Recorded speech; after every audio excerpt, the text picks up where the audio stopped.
So this, I'll open it up to the group if anybody has any individual questions about what we've talked about so far.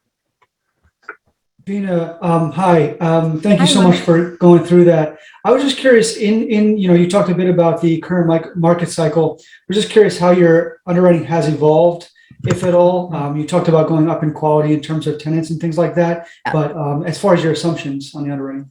Yeah, so taxes and insurance, we have adjusted pretty significantly. I think, one of the things I see often on underwriting when I'm evaluating deals is insurance still at like $300 or $400 a door.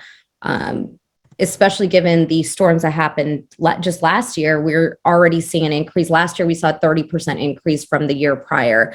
So making sure that that number, even if it's lower or if it's at that 300 or 400, I would say make sure that that is an accurate estimate from your insurance provider. Or, if you have a master policy, sometimes you can decrease that cost. And then as far as our post-renovation assumptions, we've actually brought down the post-renovated premium, and we've adjusted investor expectations pretty significantly. So at this point, we're really targeting deals that will produce we'd like to hit a 6% cash on cash return. Our year one pro forma on the last two assets we've closed were at 4.5% year one, but we were very conservative in underwriting it. So since day one on both of those assets, we've been delivering the 6% with no issues. So those are some of the changes we're making. We also look for an investor net to investor 12 to 15% IRR. If it doesn't meet those metrics, typically we won't make an offer, or we don't offer above what would deliver those returns from our underwriting perspective.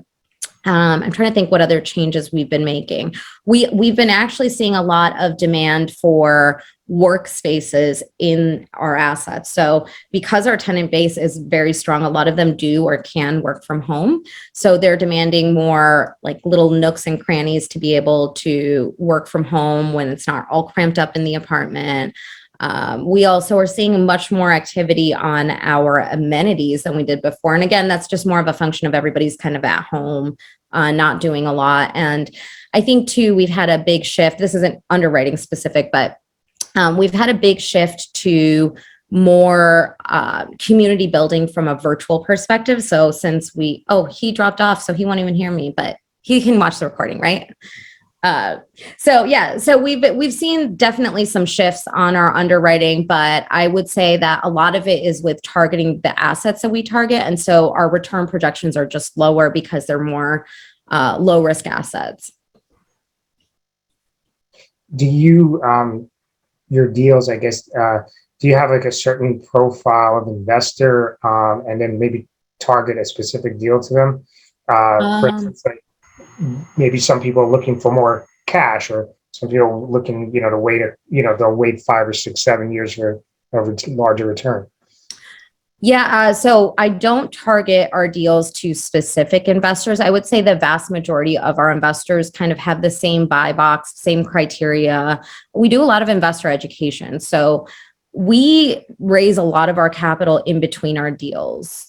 We have to raise $30 million in 42 days because we do 21 days of due diligence, 21 days of close, no extensions. So in order to raise that kind of capital, I have to prepare our investors and have them know and understand ahead of time what they're investing into. And then by the time a deal comes, they're really only vetting the deal itself because they've already vetted me. They've already looked at our company. They've already looked at our track record, done all of their due diligence. So all they're evaluating at that moment is just the OM I'm putting in front of them.